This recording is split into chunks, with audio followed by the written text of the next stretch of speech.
74वां episode मन की बात कार्यक्रम का प्रधानमंत्री ने एक दिन पहले ही ट्वीट भी किया था कि आज कई विषयों पर लोगों से बातचीत होगी। उन्होंने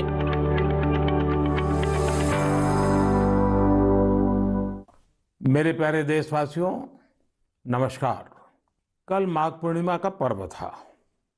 माघ का महीना विशेष रूप से नदियों, सरोवरों और जल स्रोतों से जुड़ा हुआ माना जाता है। हमारे शास्त्रों में कहा गया है, माघे निमग्ना सलिले सुशीते विमुक्त पापा त्रिदिवम प्रयान्ति। अर्थात माघ महीने में किसी भी पवित्र जलाशय में स्नान को पवित्र माना जाता है। दुनिया के हर समाज में नदी के साथ जुड़ी हुई कोई न कोई परंपरा होती ही है। नदी तट पर अनेक सभ्यताएं भी विकसित हुई हैं। हमारी संस्कृति क्योंकि हजारों वर्ष पुरानी है, इसलिए इसका विस्तार हमारे यहाँ और ज्यादा मिलता है। भारत में कोई ऐसा दिन नहीं होगा जब देश के किसी न किसी कोने में पानी से जुड़ा कोई उत्सव न हो। माघ के दिनों में तो लोग अपना घर, परिवार, सुख सुविधा छोड़कर पूरे महीने नदियों के किनारे कल्पवास करने जाते हैं। इस बार हरिद्वार में कुंभ भी हो रहा है। जल हमारे लिए जीवन भी है, आस्था भी है और विकास की धारा भी है। पानी एक तरह से पारस से भी ज्यादा महत्वपूर्ण है। कहा जाता है, पारस के स्पर्श से लोहा सोने में परिवर्तित हो जाता है। वैसे ही पानी का स्पर्श जीवन के लिए जरूरी है, विकास के लिए जरूरी है। साथियों, माघ महीने को जल से जोड़ने का संभवतः एक और भी कारण है। इसके बाद से ही सर्दियां खत्म हो जाती हैं और गर्मियों की दस्तक होने लगती हैं। इसलिए पानी के संरक्षण के लिए हमें अभी से ही प्रयास शुरू कर देने चाहिए। कुछ दिनों बाद मार्च महीने में ही 22 तारीख को वर्ल्ड वाटर डे भी है। मुझे यूपी की आराध्या जी ने लिखा है कि दुनिया में करोड़ों लोग अपने जीवन का बहुत बड़ा हिस्सा पानी की कमी को पूरा करने में ही लगा देते हैं। बिन पानी सब सून, ऐसे ही नहीं कहा गया है। पानी के संकट को हल करने के लिए एक बहुत ही अच्छा मैसेज पश्चिम बंगाल के उत्तर दिनाजपुर से सुजीत जी ने मुझे भेजा है। सुजीत जी ने लिखा है कि प्रकृति ने जल के रूप में हमें एक सामूहिक उपहार दिया है, इसलिए इसे बचाने की जिम्मेदारी भी सामूहिक है। ये बात सही है। जैसे सामूहिक उपहार है, वैसे ही सामूहिक उत्तरदायित्व भी है। सुजीत जी की बात बिल्कुल सही है। नदी, तालाब, झील, वर्षा या जमीन का पानी, ये सब हर किसी के लिए है। साथियों, एक समय था जब गांव में कुएं, पोखर, इनकी देखभाल सब मिलकर करते थे। अब ऐसा ही एक प्रयास तमिलनाडु के तिरुवन्नामलाई में हो रहा है। यहाँ स्थानीय लोगों ने अपने कुओं को संरक्षित करने के लिए अभियान चलाया हुआ है। ये लोग अपने इलाके में वर्षों से बंद पड़े सार्वजनिक कुओं को फिर से जीवित कर रहे हैं। मध्य प्रदेश के अगरोदा गांव की बबीता राजपूत जी भी जो कर रही है, उससे आप सभी को प्रेरणा मिलेगी। बबीता जी का गांव बुंदेलखंड में है। उनके गांव के पास कभी एक बहुत बड़ी झील थी जो सूख गई थी। उन्होंने गांव की ही दूसरी महिलाओं को साथ लिया और झील तक पानी ले जाने के लिए एक नहर बना दी। इस नहर से बारिश का पानी सीधे झील में जाने लगा। अब ये झील पानी से भरी रहती है। साथियों, उत्तराखंड के बागेश्वर में रहने वाले जगदीश कुनियाल जी का काम भी बहुत कुछ सिखाता है। जगदीश जी का गांव और आसपास का क्षेत्र पानी की जरूरतों के लिए एक प्राकृतिक स्रोत पर निर्भर था, लेकिन कई साल पहले ये स्रोत सूख गया। इससे पूरे इलाके में पानी का संकट गहराता चला गया। जगदीश जी ने इस संकट का हल वृक्षारोपण से करने की ठानी। उन्हें पूरे इलाके में गांव के लोगों के साथ मिलकर हजारों पेड़ लगाए और आज उनके इलाके का सूख चुका वो जल स्रोत फिर से भर गया है। साथियों, पानी को लेकर हमें इसी तरह अपनी सामूहिक जिम्मेदारियों को समझना होगा। भारत के ज्यादातर हिस्सों में मई जून में बारिश शुरू होती है। क्या हम अभी से अपने आसपास के जल स्रोतों की सफाई के लिए, वर्षा जल के संचयन के लिए 100 दिन का कोई अभियान शुरू कर सकते हैं? इसी सोच के साथ अब से कुछ दिन बाद जल शक्ति मंत्रालय द्वारा भी जल शक्ति अभियान कैच द रेन भी शुरू किया जा रहा है। इस अभियान का मूल मंत्र है catch the rain where it falls when it falls. हम अभी से जुटेंगे। हम पहले से जो रेन वाटर हार्वेस्टिंग सिस्टम है उन्हें दुरुस्त करवा लेंगे, गांवों में, तालाबों में, पोखरों की सफाई करवा लेंगे, जल स्रोतों तक जा रहे पानी के रास्ते की रुकावटें दूर कर लेंगे, तो ज्यादा से ज्यादा वर्षा जल का संचयन कर पाएंगे। मेरे प्यारे देशवासियों, जब भी माघ महीने और इसके आध्यात्मिक सामाजिक महत्व की चर्चा होती है तो ये चर्चा एक नाम के बिना पूरी नहीं होती। ये नाम है संत रविदास जी का। माघ पूर्णिमा के दिन ही संत रविदास जी की जयंती होती है। आज भी संत रविदास जी के शब्द, उनका ज्ञान हमारा पथ प्रदर्शन करता है। उन्होंने कहा था, एकई माटी के सब भांडे, सबका एको सृजनहार। रविदास व्यापई एकई घट भीतर, सबको एकई घड़े कुम्हार। हम सभी एक ही मिट्टी के बर्तन हैं, हम सभी को एक ने ही गढ़ा है। संत रविदास जी ने समाज में व्याप्त विकृतियों पर हमेशा खुलकर अपनी बात कही। उन्होंने इन विकृतियों को समाज के सामने रखा, उसे सुधारने की राह दिखाई। और तभी तो मीरा जी ने कहा था, गुरु मिलिया रैदास, दीनी ज्ञान की घुटकी। ये मेरा सौभाग्य है कि मैं संत रविदास जी की जन्मस्थली वाराणसी से जुड़ा हुआ हूँ। संत रविदास जी के जीवन की आध्यात्मिक ऊंचाई को और उनकी ऊर्जा को मैंने उस तीर्थ स्थल में अनुभव किया है। साथियों, रविदास जी कहते थे, करम बंधन में बंद रहियो, फल की नात जियो आस। कर्म मानुष का धर्म है, सत भाखे रविदास। अर्थात हमें निरंतर अपना कर्म करते रहना चाहिए, फिर फल तो मिलेगा ही मिलेगा। यानी कर्म से सिद्धि तो होती ही होती है।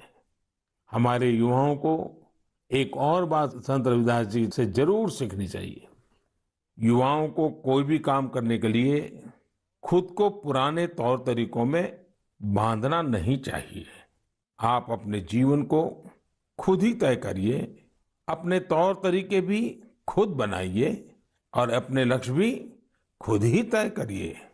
अगर आपका विवेक, आपका आत्मविश्वास मौजूद है तो आपको दुनिया में किसी भी चीज से डरने की जरूरत नहीं है।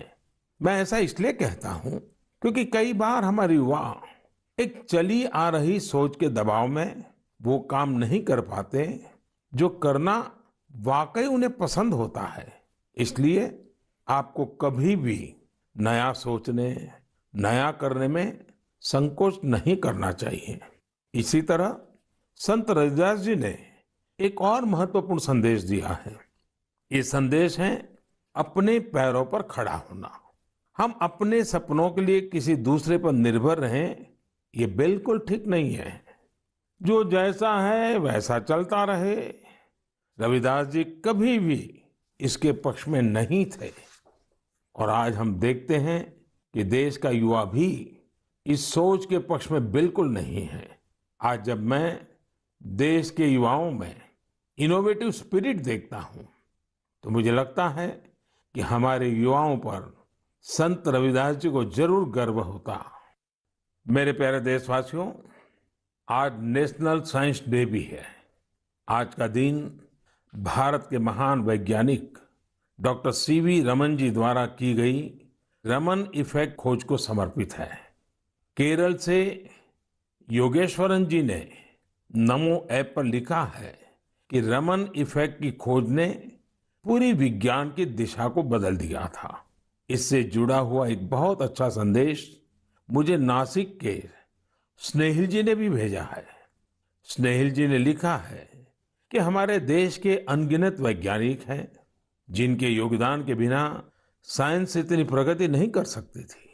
हम जैसे दुनिया के दूसरे वैज्ञानिकों के बारे में जानते हैं, वैसे ही हमें भारत के वैज्ञानिकों के बारे में भी जानना चाहिए। मैं भी मन की बात के इन श्रोताओं की बात से सहमत हूं।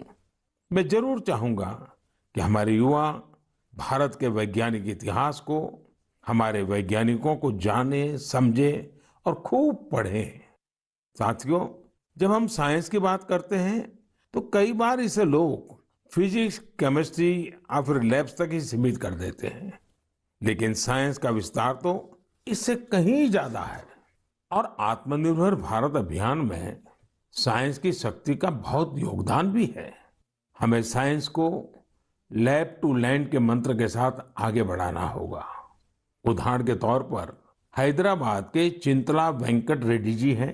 रेड्डी जी के एक डॉक्टर मित्र ने उन्हें एक बार विटामिन डी की कमी से होने वाली बीमारियां और उसके खतरों के बारे में बताया। रेड्डी जी किसान हैं। उन्होंने सोचा कि वो इस समस्या के समाधान के लिए क्या कर सकते हैं। इसके बाद उन्होंने मेहनत की और गेहूं, चावल की ऐसी प्रजातियों को विकसित की जो खास तौर पर विटामिन डी से युक्त है। इसी महीने उन्हें world intellectual property organization Geneva से पेटेंट भी मिली है।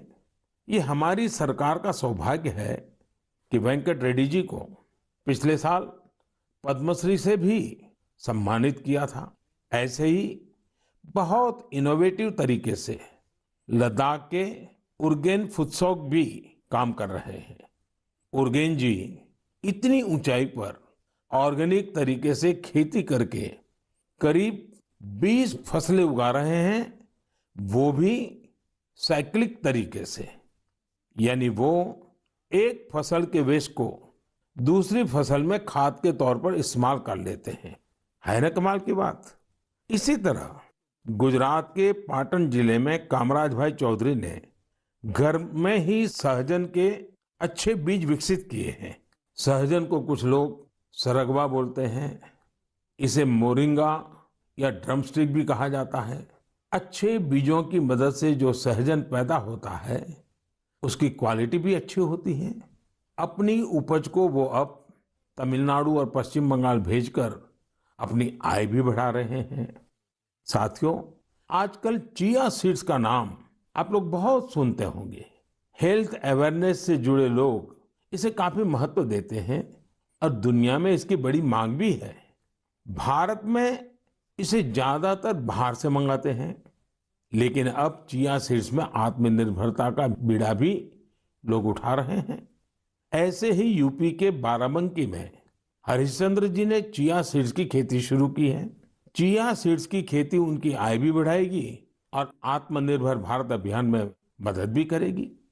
साथियों, एग्रीकल्चर वेस्ट से वेल्थ क्रिएट करने के भी कई प्रयोग देश भर में सफलतापूर्वक चल रहे हैं। जैसे मदुरई के मुरुगेसन जी ने केले के वेस्ट से रस्सी बनाने की एक मशीन बनाई है। मुरुगेसन जी के इस इनोवेशन से पर्यावरण और गंदगी का भी समाधान होगा और किसानों के लिए अतिरिक्त आय का रास्ता भी बनेगा। साथियों, मन की बात के श्रोताओं को इतने सारे लोगों के बारे में बताने का मेरा मकसद यही है कि हम सभी इनसे प्रेरणा लें। जब देश का हर नागरिक अपने जीवन में विज्ञान का विस्तार करेगा, हर क्षेत्र में करेगा, तो प्रगति के रास्ते भी खुलेंगे और देश आत्मनिर्भर भी बनेगा। और मुझे विश्वास है ये देश का हर नागरिक कर सकता है।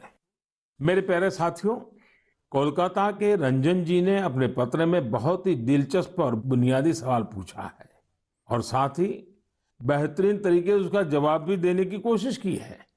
वे लिखते हैं कि जब हम आत्मनिर्भर होने की बात करते हैं तो इसका हमारे लिए क्या अर्थ होता है? इसी सवाल के जवाब में उन्होंने खुद ही आगे लिखा है कि आत्मनिर्भर भारत अभियान केवल एक गवर्नमेंट पॉलिसी नहीं है, बल्कि एक नेशनल स्पिरिट है। वो मानते हैं कि आत्मनिर्भर होने का अर्थ है कि अपनी किस्मत का फैसला खुद करना, यानी स्वयं अपने भाग्य का नियंता होना। रंजन बाबू की बात 100% सही है। उनकी बात को आगे बढ़ाते हुए मैं ये भी कहूंगा कि आत्मनिर्भरता की पहली शर्त होती है अपने देश की चीजों पर गर्व होना, अपने देश के लोगों द्वारा बनाई वस्तुओं पर गर्व होना। जब प्रत्येक देशवासी गर्व करता है, प्रत्येक देशवासी जुड़ता है, तो आत्मनिर्भर भारत सिर्फ एक आर्थिक अभियान न रहकर एक नेशनल स्पिरिट बन जाता है। जब आसमान में हम अपने देश में बने फाइटर प्लेन तेजस को कलाबाजियां खाते देखते हैं, जब भारत में बने टैंक, भारत में बनी मिसाइलें हमारा गौरव बढ़ाते हैं, जब समृद्ध देशों में हम मेट्रो ट्रेन के मेड इन इंडिया कोचेस देखते हैं, जब दर्जनों देशों तक made in India corona vaccine को पहुंचते ही देखते हैं, तो हमारा माथा और ऊंचा हो जाता है। और ऐसा ही नहीं है कि बड़ी बड़ी चीजें ही भारत को आत्मनिर्भर बनाएगी। भारत में बने कपड़े, भारत के टैलेंटेड कारीगरों द्वारा बनाया गया हैंडीक्राफ्ट का सामान, भारत के इलेक्ट्रॉनिक उपकरण, भारत के मोबाइल, हर क्षेत्र में हमें इस गौरव को बढ़ाना होगा। जब हम इसी सोच के साथ आगे बढ़ेंगे, तभी सही मायने में आत्मनिर्भर बन पाएंगे। और साथियों, मुझे खुशी है कि आत्मनिर्भर भारत का ये मंत्र देश के गांव-गांव में पहुंच रहा है। बिहार के बेतिया में यही हुआ है, जिसके बारे में मुझे मीडिया में पढ़ने को मिला। बेतिया के रहने वाले प्रमोद जी दिल्ली में एक टेक्नीशियन के रूप में एलईडी बल्ब बनाने वाली फैक्ट्री में काम करते थे। उन्होंने इस फैक्ट्री में कार्य करने के दौरान पूरी प्रक्रिया को बहुत बारीकी से समझा, लेकिन कोरोना के दौरान प्रमोद जी को अपने घर वापस लौटना पड़ा। आप जानते हैं, लौटने के बाद प्रमोद जी ने क्या किया? उन्होंने खुद एलईडी बल्ब बनाने की एक छोटी सी यूनिट ही शुरू कर दी। उन्होंने अपने क्षेत्र के कुछ युवाओं को साथ लिया और कुछ ही महीनों में फैक्ट्री वर्कर से लेकर फैक्ट्री ओनर बनने तक का सफर पूरा कर दिया, वह भी अपने ही घर में रहते हुए। एक और उदाहरण है यूपी के गढ़मुक्तेश्वर का। गढ़मुक्तेश्वर से श्रीमान संतोष जी ने लिखा है कि कैसे कोरोना काल में उन्होंने आपदा को अवसर में बदला। संतोष जी के पुरखे शानदार कारीगर थे, चटाई बनाने का काम करते थे। कोरोना के समय जब बाकी काम रुके, तो इन लोगों ने बड़ी ऊर्जा और उत्साह के साथ चटाई बनाना शुरू किया। जल्द ही उन्हें न केवल उत्तर प्रदेश बल्कि दूसरे राज्यों से भी चटाई के ऑर्डर मिलने शुरू हो गए। संतोष जी ने यह भी बताया है, इससे इस क्षेत्र की सैकड़ों साल पुरानी खूबसूरत कला को भी एक नई ताकत मिली है। साथियों, देश भर में ऐसे कई उदाहरण हैं जहां लोग आत्मनिर्भर भारत अभियान में इसी तरह अपना योगदान दे रहे हैं। आज यह एक भाव बन चुका है जो आम जनों के दिलों में प्रवाहित हो रहा है। मेरे प्यारे देशवासियों, मैंने नमो ऐप पर गुड़गांव निवासी मयूर की एक इंटरेस्टिंग पोस्ट देखी। वे पैशनेट बर्ड वॉचर और नेचर लवर है। मयूर जी ने लिखा है कि मैं तो हरियाणा में रहता हूं, लेकिन मैं चाहता हूं कि आप असम के लोगों और विशेष रूप से काजीरंगा के लोगों की चर्चा करें। मुझे लगा कि मयूर जी राइनोज के बारे में बात करेंगे, जिन्हें वहां का गौरव कहा जाता है। लेकिन मयूर जी ने काजीरंगा में वाटरफॉल्स की संख्या में हुई बढ़ोतरी को लेकर असम के लोगों की सराहना के लिए कहा है। मैं ढूंढ रहा था कि हम वाटरफॉल्स को साधारण शब्दों में क्या कह सकते हैं, तो एक शब्द मिला, जल पक्षी। ऐसे पक्षी जिनका बसेरा पेड़ों पर नहीं पानी पर होता है, जैसे बतख वगैरह, Kaziranga national park and tiger reserve authority कुछ समय से एनुअल वाटरफाउल सेंसस करती आ रही है। इस सेंसस से जल पक्षियों की संख्या का पता चलता है और उनके पसंदीदा हैबिटेट की जानकारी मिलती है। अभी 2-3 सप्ताह पहले ही सर्वे फिर हुआ है। आपको भी ये जानकर खुशी होगी कि इस बार जल पक्षियों की संख्या पिछले वर्ष की तुलना में करीब 175% ज्यादा आई है। इस सेंसस के दौरान काजीरंगा नेशनल पार्क में बर्ड्स की कुल 112 स्पीशीज को देखा गया है। इनमें से 58 स्पीशीज यूरोप, सेंट्रल एशिया और ईस्ट एशिया सहित दुनिया के विभिन्न हिस्सों से आए विंटर माइग्रेंट्स है। इसका सबसे महत्वपूर्ण कारण यह है कि यहाँ बेहतर वाटर कंजर्वेशन होने के साथ ह्यूमन इंटरफियरेंस बहुत कम है। वैसे कुछ मामलों में पॉजिटिव ह्यूमन इंटरफियरेंस भी बहुत महत्वपूर्ण होता है। असम के श्री जादव पायेंग को ही देख लीजिए। आप में से कुछ लोग उनके बारे में जरूर जानते होंगे। अपने कार्यों के लिए उन्हें पद्म सम्मान मिला है। श्री जादव पायेंग वो शख्स हैं जिन्होंने असम में मजुली आइलैंड में करीब 300 हेक्टेयर प्लांटेशन में अपना सक्रिय योगदान दिया है। वे वन संरक्षण के लिए काम करते रहे हैं और लोगों को प्लांटेशन एवं बायोडायवर्सिटी के कंजर्वेशन को लेकर प्रेरित करने में भी जुटे हुए हैं। साथियों, असम में हमारे मंदिर भी प्रकृति के संरक्षण में अपनी अलग ही भूमिका निभा रहे हैं। यदि आप हमारे मंदिरों को देखेंगे तो पाएंगे कि हर मंदिर के पास तालाब होता है। हजो स्थित हयाग्रीव मधेब मंदिर, सोनितपुर के नागशंकर मंदिर और गुवाहाटी में स्थित उग्रतारा टेम्पल के पास इस प्रकार के कई तालाब हैं। इनका उपयोग विलुप्त होते कछुओं की प्रजातियों को बचाने के लिए किया जा रहा है। असम में कछुओं की सबसे अधिक प्रजातियां पाई जाती हैं। मंदिरों के ये तालाब कछुओं के संरक्षण, प्रजनन और उनके बारे में प्रशिक्षण के लिए एक बेहतरीन स्थल बन सकते हैं। मेरे प्यारे देशवासियों, कुछ लोग समझते हैं कि इनोवेशन करने के लिए आपका साइंटिस्ट होना जरूरी है। कुछ सोचते हैं कि दूसरों को कुछ सिखाने के लिए आपका टीचर होना जरूरी है। इस सोच को चुनौती देने वाले व्यक्ति हमेशा सराहनीय होते हैं। अब जैसे क्या कोई किसी को सोल्जर बनने के लिए प्रशिक्षित करता है तो क्या उसको सैनिक होना जरूरी है? आप सोच रहे होंगे कि हाँ, जरूरी है। लेकिन यहाँ थोड़ा सा ट्विस्ट है। माय गॉव पर कमलकांत जी ने मीडिया की एक रिपोर्ट साझा की है जो कुछ अलग बात कहती है।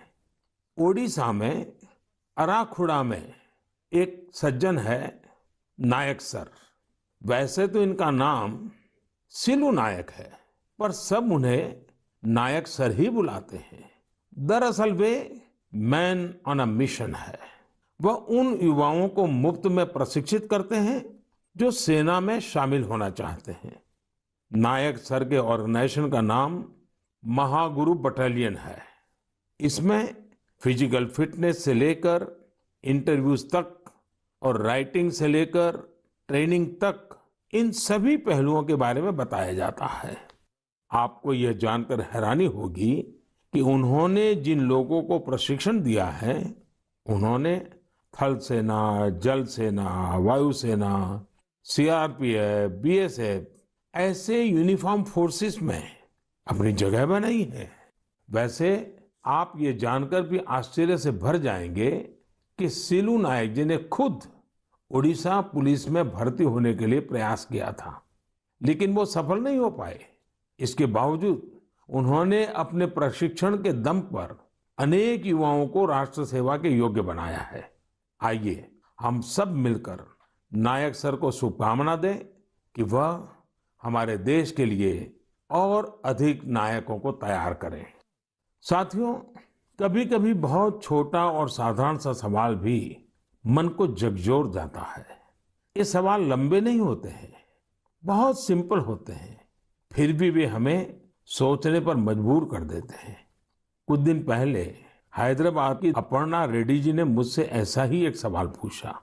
उन्होंने कहा कि आप इतने साल से पीएम है, इतने साल सीएम रहे, क्या आपको कभी लगता है कि कुछ कमी रह गई?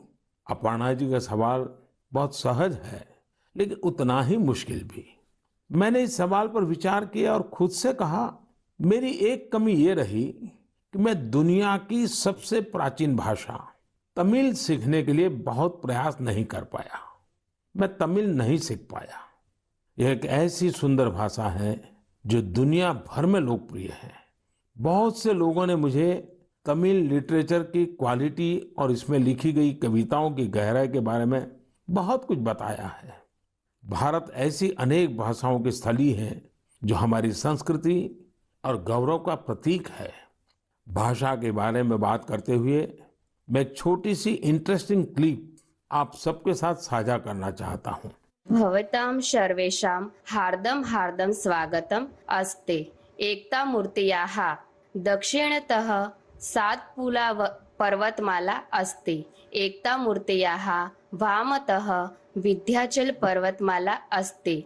एकता मूर्त्याः नर्मदा नदीस्य उपरि भागे वर्तते। अहम् एकता मूर्त्याः कार्यकर्ता अस्ति। सरदार वल्लभभाई पटेलः लोह पुरुषः इति उच्यते।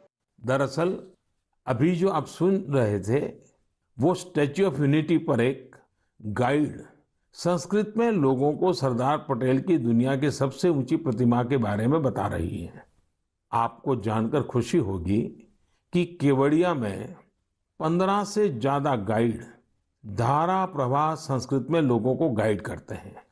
अब मैं आपको एक और आवाज सुनवाता हूँ। कन्निकं प्रक्षेपकाय कान्हा ब्रह्मचारी कन्दुकं प्रक्षिप्तवान् तदा तदा संस्कृत महाविद्यालय से दलनायकः अखिलेश पाण्डेयः तीव्रगत्या कर्णफलकेन कन्दुकं ताडितं तदा आकाशमार्गेण उड्डयन् कन्दुकं सीमारेखातः बहिर्गतं ततः खड्गधावनं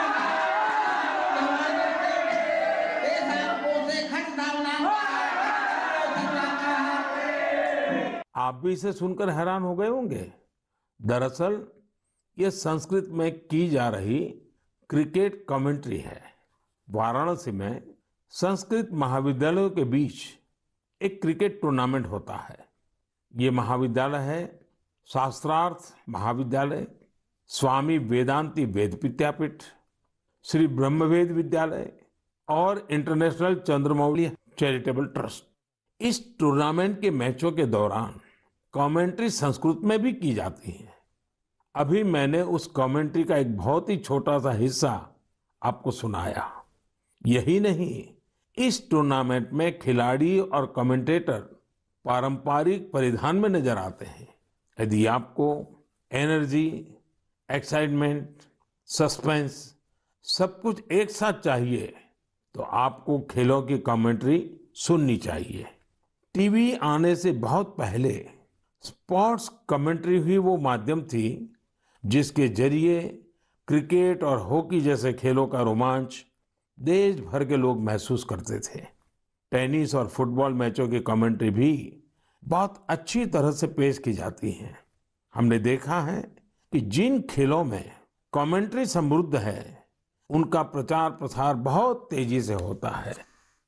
हमारे यहाँ भी बहुत से भारतीय खेल हैं, लेकिन उनमें कमेंट्री कल्चर नहीं आया है और इस वजह से वो लुप्त होने की स्थिति में है।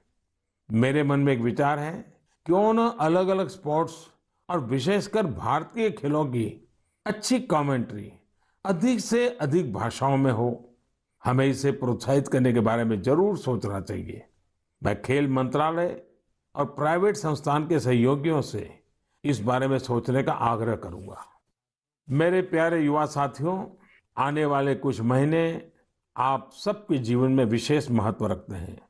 अधिकतर युवा साथियों के एग्जाम्स, परीक्षाएं होगी। अब सबको याद है ना, वॉरियर बनना है, वॉरियर नहीं। हंसते हुए एग्जाम देने जाना है और मुस्कुराते हुए लौटना है। किसी और से नहीं, अपने आप से ही स्पर्धा करनी है। पर्याप्त नींद भी लेनी है और टाइम मैनेजमेंट भी करना है। खेलना भी नहीं छोड़ना है, क्योंकि जो खेले वो खिले। रिवीजन और याद करने के स्मार्ट तरीके अपनाने हैं। यानी कुल मिलाकर इन एग्जाम्स में अपने बेस्ट को बाहर लाना है। आप सोच रहे होंगे यह सब होगा कैसे? हम सब मिलकर यह करने वाले हैं। हर वर्ष की तरह इस वर्ष भी हम सब करेंगे परीक्षा पे चर्चा।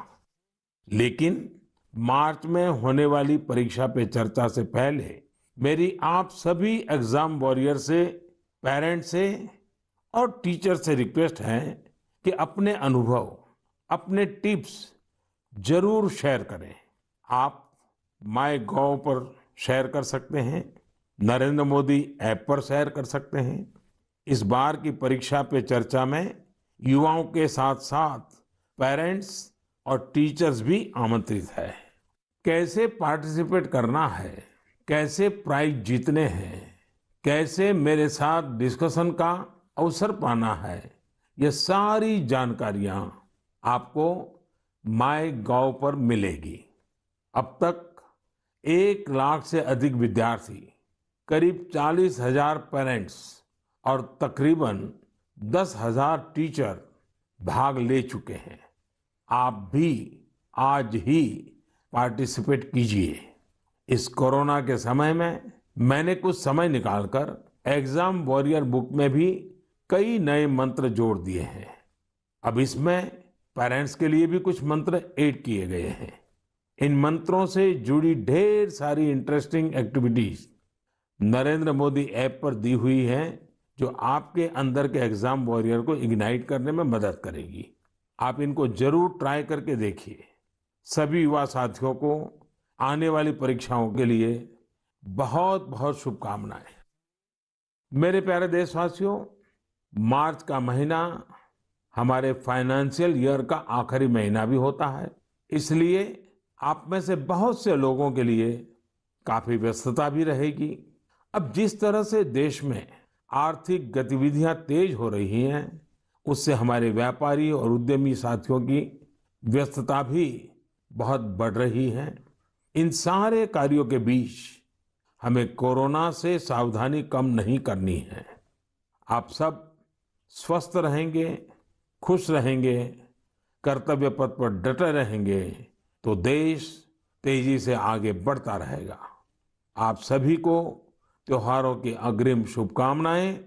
साथ साथ कोरोना के संबंध में जो भी नियमों का पालन करना है, उसमें कोई ढिलाई नहीं आनी चाहिए।